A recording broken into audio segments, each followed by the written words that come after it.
So by now, most of you know that I ascribe to a low-carb, whole foods eating plan for most of my patients, as well as you, my YouTube followers. There's excellent research showing that healthy low-carb plans lower inflammation, help to resist disease, control insulin resistance, and help you to lose weight. But it is so crazy sometimes figuring out what to eat. So in this video today, I am going to get practical. I'm going to tell you specific foods that you can eat to stay on a low carb plan so that you can reap all of the benefits that I just mentioned. Stick around and it is coming right up.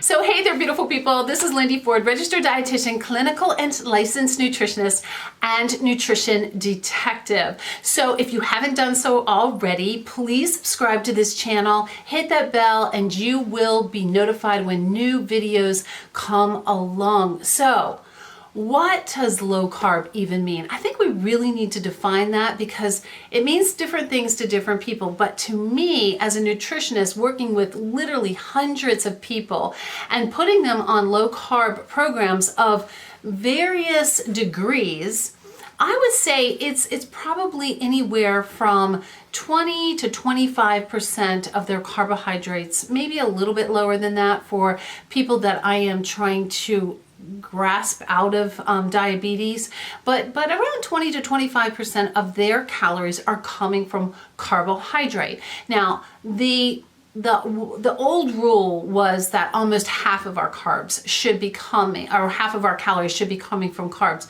But you know what? I'm finding that that's not really working well for most of my patients. Now, when I say 20 to 25%, that is not keto. Keto is way even lower than that. Now, I gotta say this. Keto can be fine for a lot of people. I know some of you are following a keto plan and it's working for you, and you can do keto well and you can do keto really badly, especially if you're doing artificial sweeteners or inflammatory oils or things like that. So just be careful. I did do a video on that. I'm going to link it below on the differences between paleo and keto. So I guess what I'm talking about today is more of a paleo type of plan. So a really good place to start with all of this is to explain what macros are. Macros, there are only 3 of them, and I'm just going to go through each one of them and give you some good choices and bad choices, things that will help you to gain health and things that are going to take your health away and increase inflammation. But I honestly don't like to use, like I said, I don't like to use percentages of these macros very much because it's really hard to equate that to what you're eating every day. So I want to give you some hard and fast real food that you can start eating now. And you can track your macros like on a FitnessPal. That's a really good tool to use. But I'll just give you a great example. I was working with a patient and she was doing this a couple of years ago. She was doing amazingly well. Pre-diabetic, she had all the signs of coronary artery disease. She was really just careening towards the whole messiness of metabolic syndrome and heart disease and the whole 9 yards. I mean, I could just see it. I could see it in all her numbers. I think she was diabetic. But anyway, so her doctor called me one night and we were just discussing her case and how well she was doing, and she had been seeing him for about 20 years. And this doctor told me, he said, "Oh, Lindy, I have been telling her to do these things for 20 years and to lower her carb load and to increase her real whole foods and all these things." And I said to him, I said, "You know, how were you doing that? How did you tell her to do that?" And he said, "Well, I just told her to do a percentage of this and then a percentage of that." And you know what? For the general public, that really is difficult. So I'm going to give you a little rule of thumb, if you stick with me, on how to calculate carbs that are a lot easier than trying to figure out percentage of your macros. But the first macro that we're going to talk about are carbohydrates. And I have to say this, guys, I just think cutting them way down. So there are good carbs and there are carbs that we need to eat less of. And these are, I guess everybody knows that, the carbs that have very little fiber in them. And I'm going to tell you, it's mostly wheat products. Not only wheat products, but most wheat products we need to bring way down. I mean, way down. Even eliminate them if you can. And I'm even talking about whole wheat. I think whole wheat is just white bread with a good press agent. It has a little bit more fiber, but not enough to gain any benefit really from that fiber, because it's really most whole wheat products, unless they are sprouted wheat or really heavy, good ancient grain type of wheat, are really just processed food. They are white bread with a good press agent. So be careful with them. And so we're talking about most breads. We're talking about pasta. We're talking about cookies and muffins and crackers and rice and cereal and waffles and pancakes and candy and syrup and chips and French fries. Okay, I know some of you are like ready to turn off this video right now because you're thinking, okay, that's about 90% of what I eat. But when you really lessen the load of those carbohydrates, when you eat less of them, when you really bring them down, that could be a significant factor in your health and in your rate of disease. And also really, I know this is going to sound scandalous, but too many fruits. I see a lot of people eating way too many fruits, and we're going to talk about fruit in just a minute. But we don't want to eliminate carbs altogether. I really believe that the smart keto people are the ones that don't count the next category of carbohydrate at all. They just don't count them in their carb load. And those are the carbs that are coming from your low sugar or your low glycemic vegetables. And what are they? What are they? Okay, it's really easy. This is how to make it easy. You just count them as anything but the starchy carbs or starchy vegetables like corn and peas and carrots, tomatoes, and some squash. That's how easy it is. The rest of them are, the sky is the limit on those. Nuts and seeds are really good carbs. And some fruits, especially the lower sugar fruits like berries. An apple once in a while is going to be a good fruit. But when you're talking about your tropical fruits, and even grapes, we are talking about a lot of fructose. And fructose loves to turn into insulin really fast in your system. So be careful with fruit. I'd say no more than 2 half-cup servings a day on fruit. And some of my diabetics, I really have them eating a little bit less than that. So the third macro that we want to think about is protein. Okay, but here is the caveat.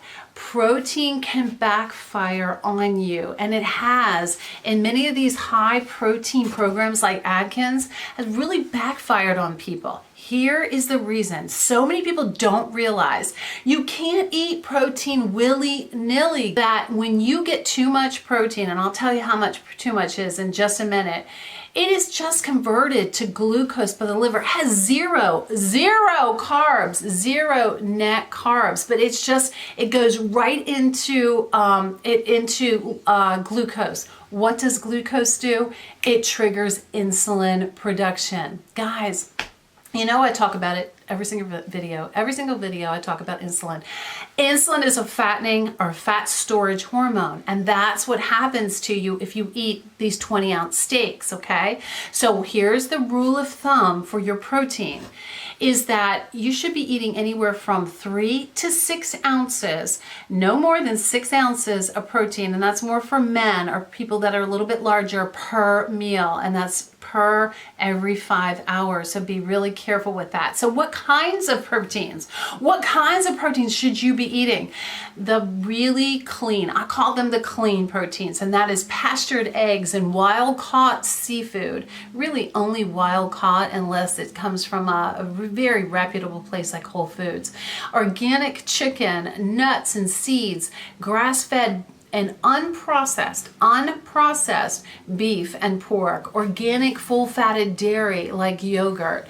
So there's a lot of protein sources out there, but just make sure you're not going over the ounces of protein. Now, we get to the third macro, and that is fat. And that is the one we have been told for eons and eons. We have been told since the beginning of time that they're bad for you, that fat creates heart disease, and we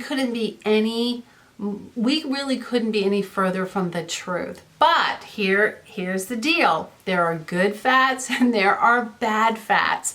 And like with the keto program, it's like 70% fat. And so that's kind of why it is working for a lot of people if it's done in a healthy way. And there's lots of veggies and all the other things I said.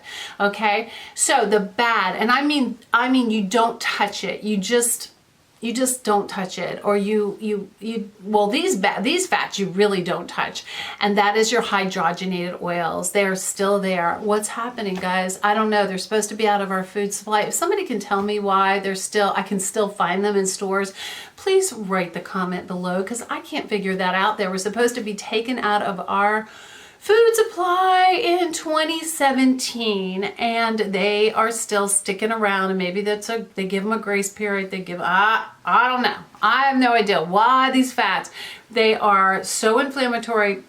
They are not real. It's not real food. That's the margarines and the Cool Whips of the world. Those kinds of hydrogenated, they're in crackers and cookies, on salad dressings, all kinds of things. But here's another fat that is more insidious. This is a fat that needs to be I eliminate them. I try to eliminate them altogether, but it's hard to do that when you go to restaurants. They're pretty much in all restaurant food. So you probably can't get them out 100% unless you're cooking all your own food, and I don't do that. And that is your polyunsaturated omega-6 vegetable oils. Okay, we were told that they were the healthy fats, that they were the good fats, and that we should be eating more of them. We should be eating less of them.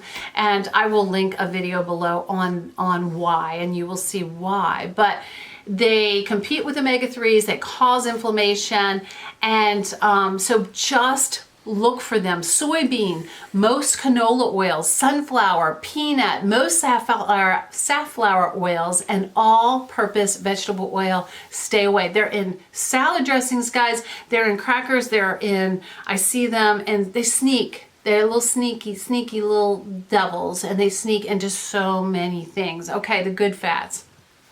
And here's my rule of thumb for the good fats. Eat them a lot. Eat them at every meal. Make sure that every single eating episode that you partake in has a good fat. You're going to feel better. You're going to think better. Your blood sugars are going to be better. You're going to be less hungry.